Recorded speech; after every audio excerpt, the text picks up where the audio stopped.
Bienvenidos a la rueda de prensa de The Cycling Podcast en este segundo día de descanso de la Vuelta a España en Santillana del Mar. Por favor, preguntas solo en inglés. Questions only in English, please.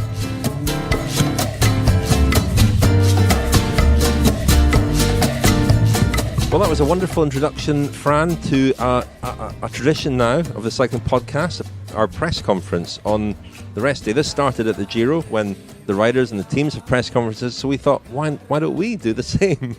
We are equally important, you know? Well, I wouldn't go that far, but we just thought it'd be fun to get some questions, because we do get questions on social media, so we've collected your questions by WhatsApp voice memo. I'm delighted to say we've been joined by somebody you may remember, Lionel Birnie. Hello, Richard. Hello, everyone. Hello, Fran. Hello, listeners. We're using the technology of the internet to speak. It's not the best line, but I can just about make out what you're saying. Great. Well, that's great to have you on board again, Lionel, and to answer some of these questions. Shall we just crack on with the questions? We are on the second rest day here. Before we do, actually, Fran, have you had a good rest day? No, I mean, as far as rest is concerned, it hasn't been a good rest day. But I have been quite efficient. And after this press conference, I still have some commentating to do for a Spanish junior race. So, yeah, it is going to be a packed rest day, but still a good one. No rest for the wicked. I've had one of my best rest days in years. Yeah, I have to say. We're in the village where the time trial starts tomorrow, so they're setting up. I'm told this is the most beautiful village in the whole of Spain. My hotelier told me that. I ran into Michał Kwiatkowski over coffee this morning. Asked him about his crash yesterday. The laundrette's nearby. Everything's on hand. It's been wonderful. Anyway, let's crack on with the questions. Oh, sorry, Lionel, have you had a good rest day? Great. Absolutely great. I've not watched the Vuelta today or the Tour of Britain. Well, the Tour of Britain's no longer on. That finished yesterday. No cycling to watch today. So it's been... I haven't known what to do with myself. Every day's a rest day for you, Lionel, at the moment, I think. But anyway, let's crack on with the questions. The first one is from James Phippen in Somerset. Hi, it's James Phippen here from Somerset. Been loving your coverage of the podcast over the last few days and weeks. My question actually connects to the Tour of Britain. I cycled out to Cheddar Gorge back on Tuesday. The gorge was packed with visitors watching the cycling. It was a really good atmosphere. And it got me thinking, has the Vuelta ever visited the UK at all? Obviously with the Tour de France coming to Yorkshire, it was a really successful event. I just wondered if that was something the Vuelta had ever done, or whether they would consider in the future, because obviously there's such an appetite for cycling in this country. Well, that was James Phippen asking very simply whether the Vuelta has ever visited the UK. He's been to see the Tour of Britain, said it was great, wonderful atmosphere and all the rest of it. And the simple answer is it hasn't, but we suspect that it will very soon, because Gary Verity told us earlier this year that Yorkshire are interested in having the Vuelta, and there are Yorkshire cars in the publicity caravan at this year's race, which suggests a start in Yorkshire will be pretty imminent. I don't know if you have any other intelligence on that, Fran. I don't, but I was just remembering the story of the first ever British team to take part on the Volta.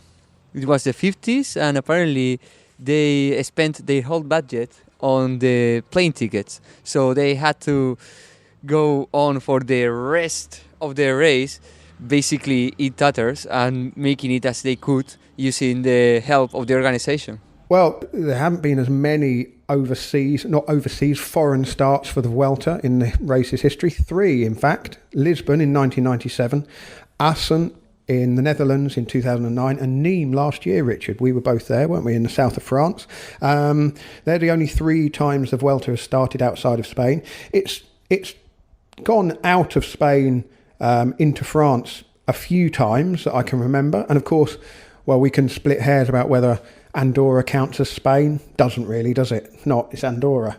So the race is leaving Spain at the end of this coming week. But the main reason that it's not looked abroad as often as the other 2 is probably because it's not really had the same status to be able to attract the sort of finance and the sort of investment that would be needed for from a foreign city to take the race outside. And I think that in recent years that has been changing, and the fact that Yorkshire is absolutely cycling crazy and has hosted the start of the Tour de France and has the Tour de Yorkshire. The World Championships are going to be there, of course, next year. It's the next logical thing for Yorkshire, isn't it, to try and host the start of either the Giro or the Vuelta. And the Vuelta makes perfect sense because obviously Welcome to Yorkshire and ASO are very closely tied together. So that's why it's all kind of leading in that direction. But no, the Vuelta has been much more of a Spanish affair over the years than either Italy or France have been with their respective countries. A community around the world, stories and films with the most compelling characters, the world's finest apparel. Explore the world of cycling with Rafa. Hey guys, Ben here from Los Angeles, long-time listener, first-time caller. Couple things. I was just wondering if the energy on the side of the road is a little bit different or less this year without Froome and Contador and Dumoulin. And also, when are you guys going to take your show on the road and come out to the States?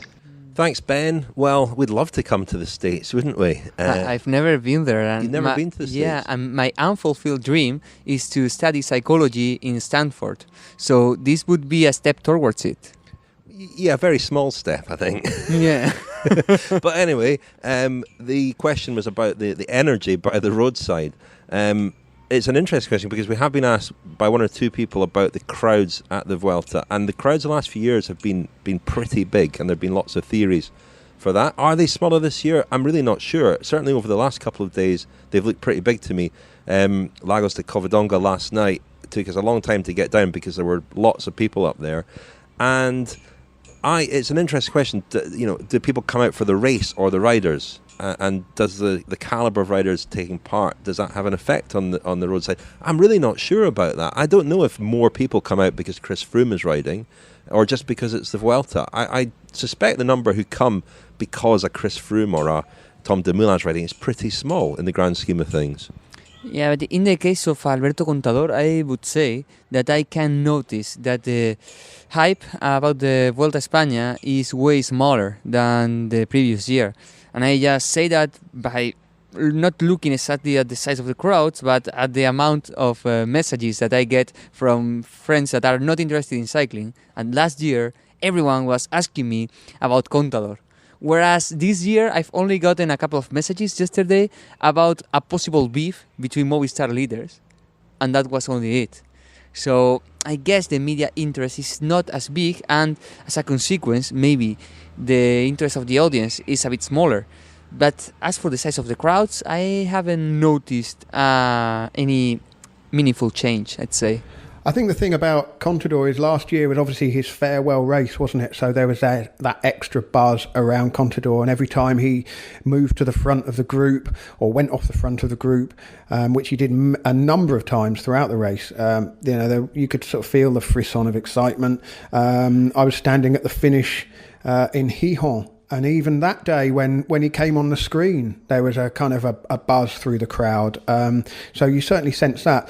I can only really speak from the bit of the Vuelta that I covered this year down in the south, and it was an interesting one. There were lots of people out at the start and finish towns, but in the middle, you could go a long time without seeing spectators, partly because a few of the stages went quite deep into the countryside, and particularly the last couple of stages I did, the sort of long stretch across from the coast up towards La Covatilla, where I left the race. It was going through really uninhabited parts of Spain. So really the crowds were concentrated at the start of the finish, and the bits in between were, you wouldn't necessarily know it was an international sporting event. But my sense was that certainly at the starts and finishes, the buzz was on a par almost with the Giro at times this year, which I didn't necessarily feel last year for some reason. But maybe that's just, again, the parts of Spain that I was at. And certainly,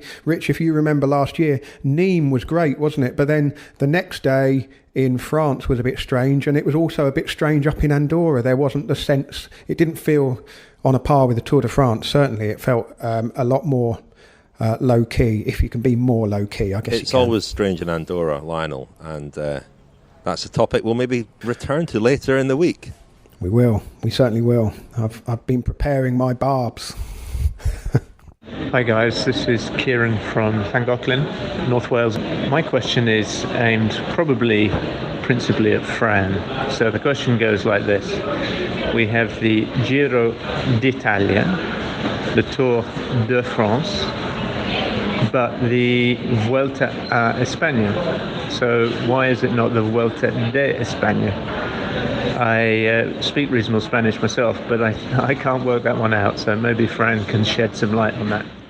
Well, certainly a question for you, Fran, but before you do answer it, can you tell us, please, where Kieran lives? That's the town at the top there. Young Gosling. Not a bad effort. Anyway, on to the Spanish. So, as you know, Spanish is a quite big old language spread out in a lot of countries. In the Spanish from España, when we say it, we are giving vuelta, you are doing the vuelta to something rather than of something. So is that the reason, because of the preposition we use is a rather than de.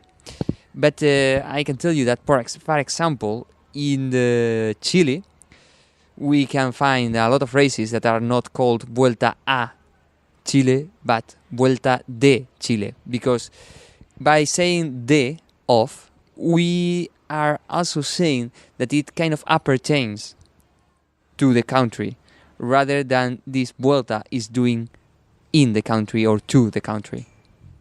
Fascinating answer. And another one possibly for you here, Fran. Hi, this is Isabel from Victoria, Canada, originally from Colombia. I have been wondering a lot about something Fran Reyes said on the first week about the English press overinflating guys like Port and TJ.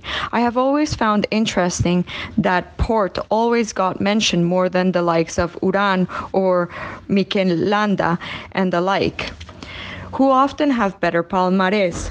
It would be very interesting to me if you discuss this further. Do you think that it's just because they speak English that they get more mention, or what is it? So I think it's basically a matter of media production and media consumption. The vast majority of the global coverage of cycling is conducted in English, is produced by English-speaking people, being it English-speaking natives or people from we are native in native languages and have come to learn the English. But of course, is now the language dominating the whole world in pretty much every sphere, and it makes sense that the global coverage is produced in English rather than in French, which is the traditional language of cycling, traditionally official language of cycling, or Spanish or Italian, which also have been pretty important in the history of this sport. And as for media consumption, the cycling fan, the person who is fond of cycling, would usually consume this kind of global coverage because we want to know more about every rider in the world, not only about the guys in our sphere, in our native sphere. But if you come to get information from Colombian media, you will find plenty about Lopez, plenty about Quintana, plenty about Rank, and few mentions to Richie Porte or Wout Mollema or Wilco Kelderman.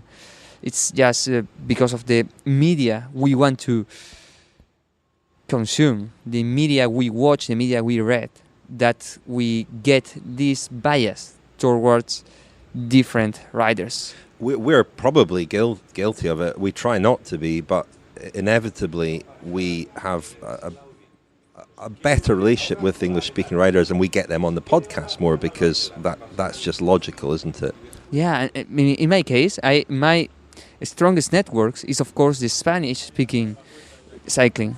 But whenever I am going to find content for the podcast, whenever I want to do an interview, I have to conduct it in English because obviously this is an English-speaking show.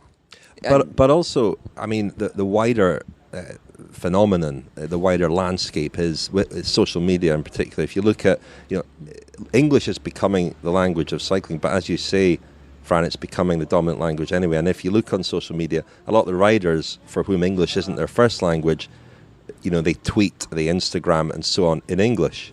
And if you look at the number of followers they have, those that communicate in English tend to have more followers than those that communicate in their own language, which is a pity. And one of the things we want to do is, tell the stories of everybody in the race and all the teams and as many riders as possible. And that's why we get you, Fran, on the podcast for the Vuelta, why we get Francois on the podcast for the Tour de France. And at the Giro, we have Ciro Scognamiglio come on fairly often, but Daniel is as well versed in Italian cycling and Italian cyclists as just about anybody. So we certainly try at the 3 Grand Tours to provide as much of a flavour of the host country and some of the local riders as we can. I think there's a couple of other things here. I mean, from a purely kind of fairly dull, practical reason, if we speak to somebody in another language, if, say, Fran goes and interviews somebody in Spanish, then Fran has to translate that, then we have to get it dubbed. And on the sort of turnaround of the regular show, that is really challenging. I mean, it's not impossible, but it is really challenging. And I think, when there's a bit more time, bit more production time, as in the case of the Kilometre Zero you guys made about the Movistar team, lots of dubbed interviews in that.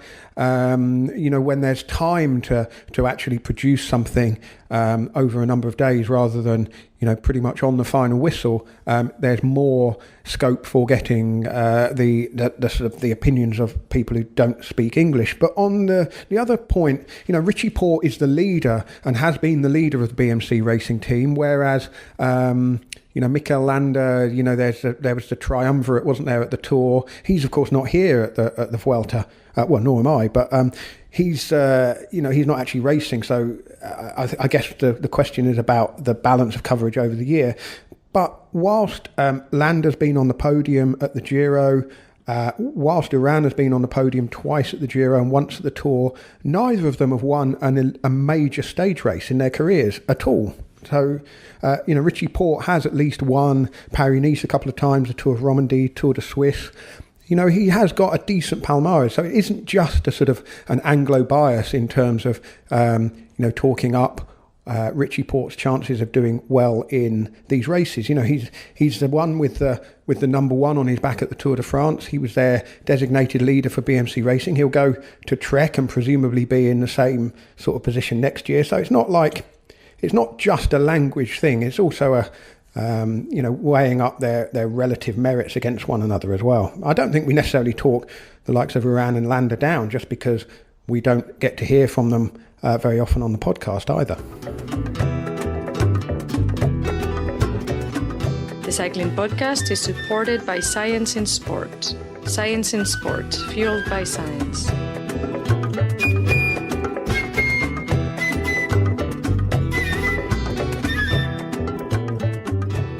Okay, next question, and I think this will be a voice familiar to some of you. Well, hello, my dear friends from the Cycling Podcast. My name is Seb Piquet, and I'm certainly one of your greatest fans. My question, or rather observation, came after listening to your Kilometre Zero on transfers. Wouldn't it be great to have transfers in cycling like we have transfers in football? In other words, teams paying out contracts of riders, and wouldn't it benefit teams and also benefit riders who might get longer contracts? Voila, that's my question, observation. Carry on the good work. À très bientôt. Funny to hear Seb Piquet out of context, but there you go. He asks a good question about the transfers. It's something you and Daniel certainly have talked about. I think I was maybe involved in that conversation as well, about jazzing up, the transfer system in cycling.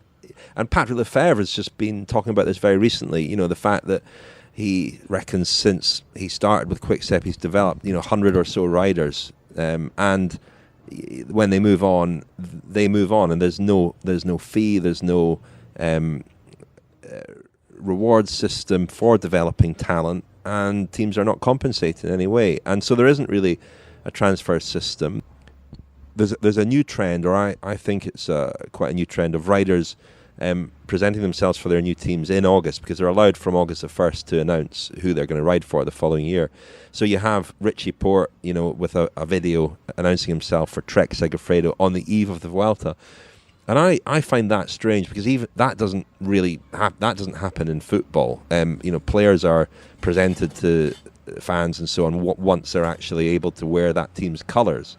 Announcing yourself for a new team while you've still got 5 months of wearing your old team's clothing seems to me to be potentially very disruptive, and it just seems like an odd thing to do. I don't think it helps anybody. And I think, Lionel, maybe you said that the quality of the video, Richie Porte, he looked like he was being kept hostage, didn't he? Yeah. He was, sort of lying on a hotel bed in a cheap hotel room. Yeah. And it was just, if that's what, if that's kind of a professional sport, you can contrast that with a football player being, some of the presentations are way over the top, but, presented in a stadium before lots of fans and things like that. The contrast is pretty extreme.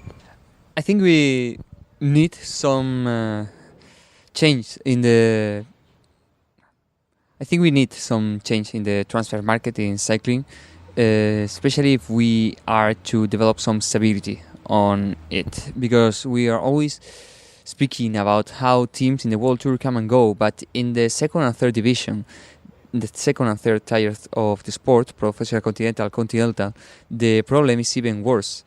And for development teams, it's really heartbreaking to see how the riders go without leaving anything behind, and basically we depend on the will of the riders to give back something in order to really do get that back.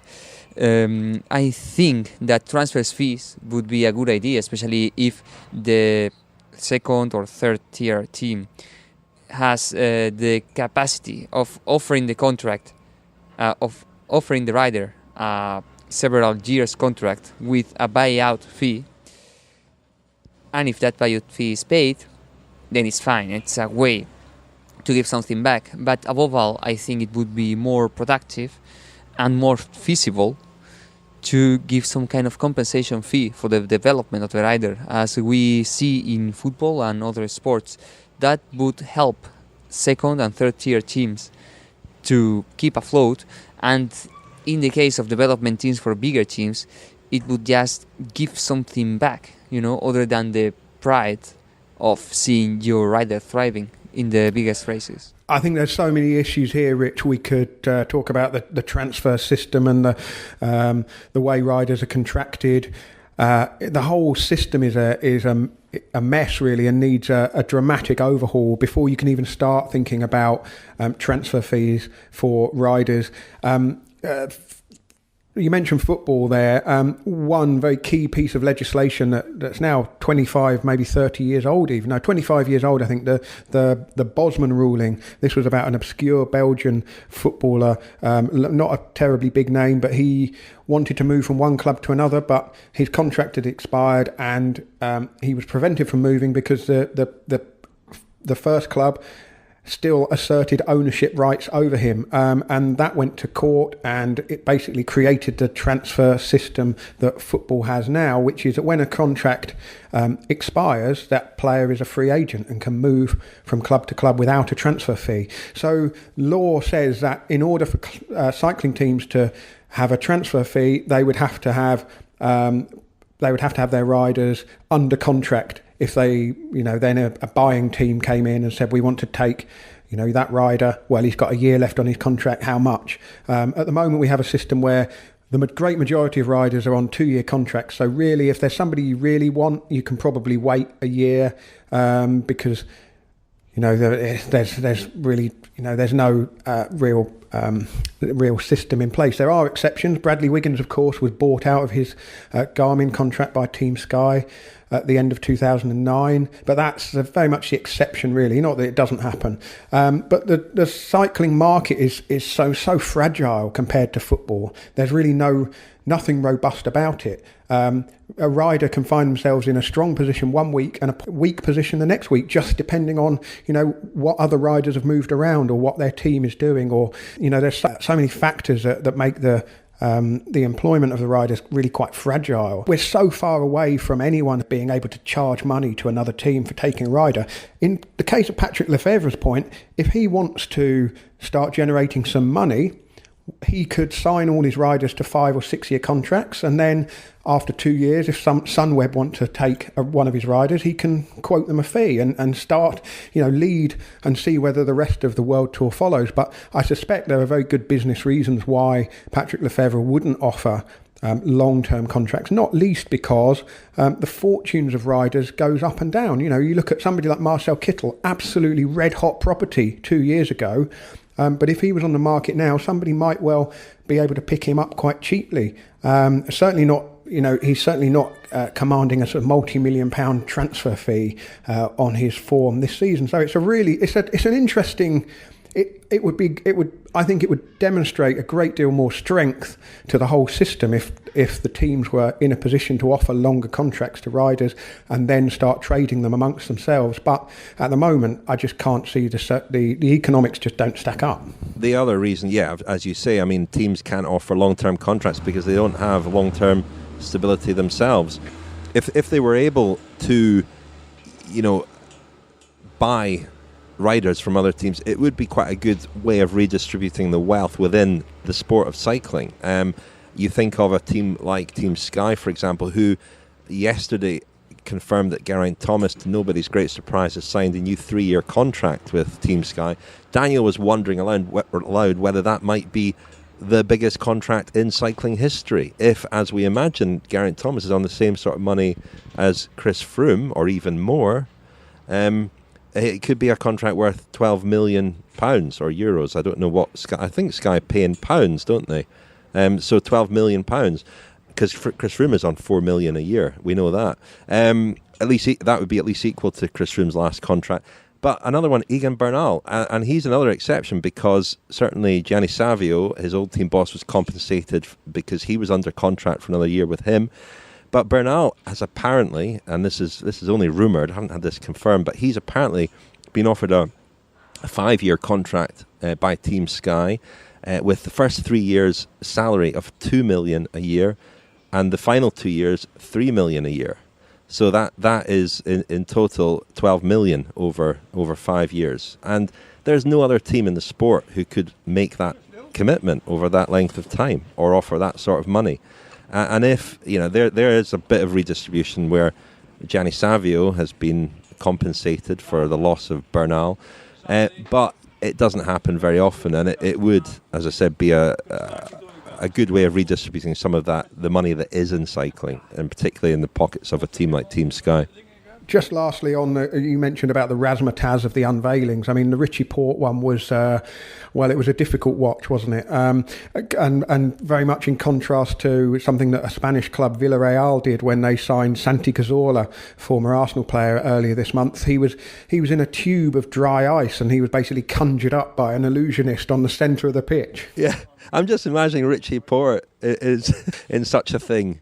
Filling a Spanish hotel room with dry ice and telling Richie to kind of, waft his hand in front of his face to clear the dry ice and then unveil himself as a Trek rider. It was I can see, there's a lot of buzz about transfers, riders, who they're going to be riding for next year, but it's a real it's a bit of a letdown, isn't it? He can't wear anything that's got Trek Segafredo on it for a start, because obviously he's under contract with BMC Racing until the end of the year. So it's a real kind of bit of a damp squib, isn't it? Hey guys, I'm going to be riding for a new team in 5 months' time. It's the whole thing needs a bit of a shake-up, I think. So Seb is right. We need to campaign for the transfer market. Transfers do excite people, didn't they? On the other, the other extreme of that, I was away at the BMC Hotel earlier today seeing Brent Bookwalter, who's been at BMC for 11 years, and he was talking about that annual ritual of there being new signings and lots of buzz around them, and him sort of receding further into the shadows and putting his hand up saying I'm still here, which there's always a bit of buzz around transfers and signings, not least in the teams themselves. Let's have another question. Hi, this is Chuck Hancock in the United States of America. I wanted to ask a question about the incident where the official was run over by a cyclist or two at the end of stage 12 of the Vuelta a España.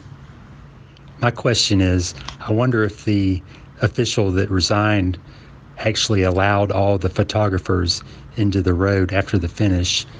And if that is the case, maybe he did bear more responsibility than was discussed on the podcast yesterday. Thank you. Thanks for your question, Chuck. There were no more photographers there than on any other stage. You know, there's a certain number of photographers who are allowed to be camped out at that point on the finish straight. And so the issue really was the narrowness of the finish, not the number of people who were there. And that's kind of the point I was making on the podcast. I don't think the official was without blame in the sense that he turned around and moved into the path of the riders, but I think that he was given an almost impossible job to do, to police that area that I think was just unsuitable. One rider who I'll not name took issue with what I said about it, and the tweet that I put out about it, where I said that I felt he had been made a bit of a scapegoat for an organisational problem. And the riders do tend to form a collective opinion sometimes about these things, and a lot of them seem to be, you know, blaming the official. But I don't think it was entirely his fault. Even if he made a mistake, I don't think the wider circumstances were anything to do with him, because he doesn't pick the finish, he doesn't select the route, and he has to, as I said in the podcast, work with the tools that he has got. One possible solution for the fact that there are sometimes too many photographers in the finish line of the big races is to use the same kind of stands on the side of the roads that have been used in Road World Championships such as Doha 2016. There are a couple of stands in the side with plenty of room for photographers. They can more or less take the same kind of pictures from them, from their race, and after some minutes, some potential time, they are given leeway to enter the finish area and take closer pictures of the protagonist. Thing is, all these guys are essentially getting the same picture, aren't they? Which, you know, they are. You look at it, and especially when the finish is narrow, and you do ask, why do there need to be so many there? Because they're all getting more or less the same picture. And the other thing is, you know, that in that finishing straight, there's this place where the photographers are allowed to go. There's a place where we're allowed to go a bit further up, and there are various points along the finishing straight where, you know, the soigneurs stand, the journalists stand, the photographers are, and we're all, if I'm honest, we're all guilty at times of pushing as far forward and out of our zone as we can. You know, everybody's trying to get in a slightly more advantageous position, and that makes his job, again, extremely difficult. And I can imagine that was also a factor in his resignation. It's such a difficult, high-stress job, and there are other people there, other officials to help keep order, but everybody there, and including ourselves, we're all trying to get to the best possible point that we can. Yeah, Rich, I mean, I wasn't there, but I did see it, obviously, saw the finish, saw the images on social media of the collision. I mean, first of all, it's lucky that the official wasn't badly hurt. I mean, he was caught right on the temple side of the face. It looked like a really horrible impact. So, from being in those areas, I know you just get a sense of when you know you're in the wrong place and it's too late. And my tactic is always, if in doubt, just stand still and don't make things worse. But it's very easy after the event, when you're not there, to say, well, he shouldn't have been there doing that. Well, obviously not, clearly. On the point of the photographers, I do think that when there's a narrow finish like that, or an unusual finish, there should be some kind of pool system where, because very often the organisation make those photographs of the finish line, the two arms in the air shot, they're available rights free anyway, made available available by the organisers. So it's not as if anyone's livelihood is being impacted upon too much there. I can imagine a lot of photographers would think, well, that's the thin end of the wedge. What happens then?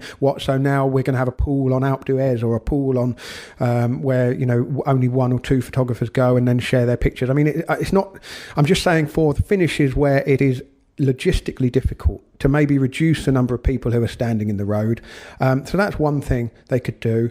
But I just think that, I saw the kind of the reaction on social media, and the riders, of course, in all these incidences, our allegiances, our kind of sympathies lie with the riders, because they're the ones that are barreling into the finish at sort of, 60 kilometres an hour and then coming to a stop very quickly. And they must come over the finish line some days thinking, what on earth is going on here? Why, there's so many people in this area.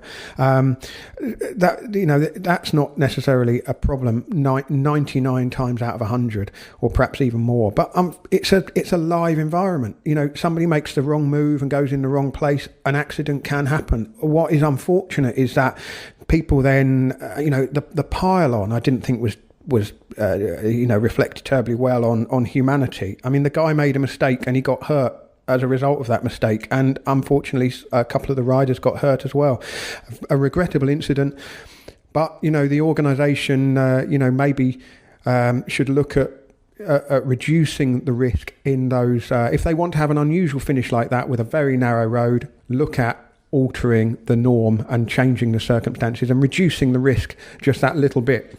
Let's have one more question with you, Lionel, and then we can maybe catch up with Daniel a little bit later on. Are we being kept apart? I think it's for the best after what happened that first week. The incident of which we cannot speak on the podcast. Shall we hear the next question? Hello to the Cycling Podcast team. This is Emily, currently listening from France. My partner and I have been really enjoying your coverage of all the Grand Tours this summer, so thank you. And one of the conversations we've had is around if we could reorder the Grand Tours, would we? Or is it their order that gives them all their specific characteristics that we've all kind of become accustomed to? I mean, for example, people would rarely plan to peak for the Vuelta, but if you put the Tour de France last, would that make the Giro more relevant? And we'd really love to hear what you guys would have to say on it. Thank you, Emily. Well, of course, they did used to be in a different order, with the Vuelta first in April, then the Giro, and then the Tour. It was just about possible to ride all three, but unusual. Marino Larjareta did it a couple of times, I think. And the move of the Vuelta to the autumn in 1995, I think it was quite controversial, as any major change is inevitably. But actually, I think it's worked really well because of the way that riders plan their seasons. They cannot plan to peak for more than one Grand Tour. We saw Chris Froome and Tom Dumoulin, do it this year, riding the Giro and the Tour, but it's quite unusual. And how the Vuelta's benefited really is in sweeping up the debris from the Giro and the Tour. All those riders who have targeted those races and perhaps fallen short or perhaps crashed out have ended up coming to the Vuelta. And even if it wasn't their main target at the start of the year, they're still big riders, they're still big stars who make the race more interesting. And if you had it, the Vuelta, Giro, then Tour, I wonder, in these days of cycling being very international, I wonder how many really big riders would target the Vuelta. I suspect not many. In those days, when in the 80s and the 90s, when the Vuelta was in the spring or late spring, it was far more of a Spanish event, and so a lot of the big Spanish riders would target the Vuelta, and the teams would target the Vuelta. But I think this reorganisation of the calendar has actually worked pretty well. Yeah, I think I said to Francois, do you think there's any possibility the Tour de France would ever move from its July slot? Because, could you have a season built around the Tour de France being the kind of the final Grand Tour and the thing that everything's building towards? And I mean, he absolutely cut me dead. He said, hell will freeze over before the Tour de France surrenders anything in terms of its position and status on the calendar. So that clearly won't happen. I think if the Vuelta moved back to precede the Giro like it did in the old days, for a start, you'd have a big gap at the end of the season. What would fill it? Maybe some of these week-long stage races would grow into that gap. You could maybe move the World Championships so it was closer to the Tour de France again, and that would change the character of that race.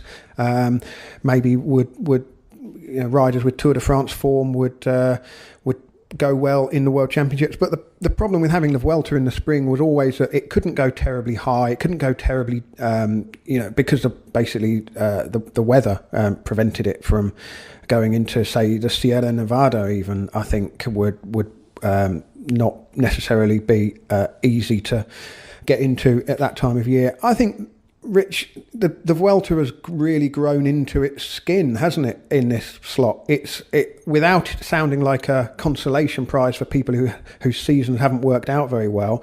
It gives something to riders to kind of, either in the past we've seen a kind of a rematch affair, Quintana versus Froome part 2, or we've seen riders who have crashed out of either the Giro or the Tour trying to come good in the final Grand Tour. I think it's working pretty well at the moment, the way it is. I can't really see any change. And having been an advocate of sort of shortening the Vuelta in recent years, it always comes up, why don't we make it different so it's a 2-week race and etc. Since I've been to the Vuelta the last couple of years and travelled around, and you get more invested in it because you learn a bit more about the country and the character of the race, I'd really oppose any move to try and shorten it. I think it's, it is what it is. It's a 3-week Grand Tour, not quite at the level of the Giro or the Tour, but it does a slightly different job. So at the moment, I think that the whole thing, the Grand Tours are probably the one area of the World Tour that needs the least tinkering and the least fixing in a funny kind of way. We'll say cheerio to you now, Lionel. Okay, Rich. Thank you. Thank you. Good to hear from you again. Lionel, I miss you. Yeah, well, thanks for letting me join in on the cycling podcast. It's good, isn't it? It's good being at home, listening to it and catching up on what else has been going on at the race that I haven't seen on TV. I've been quite enjoying it. It must be what it's like for the listeners. Or maybe it's not like this for the listeners when I'm there. I don't know. It's difficult to know, isn't it? Oh, very difficult to know. Anyway, Lionel, you go off and enjoy the rest of your rest week, and I'll catch up with you soon. Will do. Enjoy the last week, guys.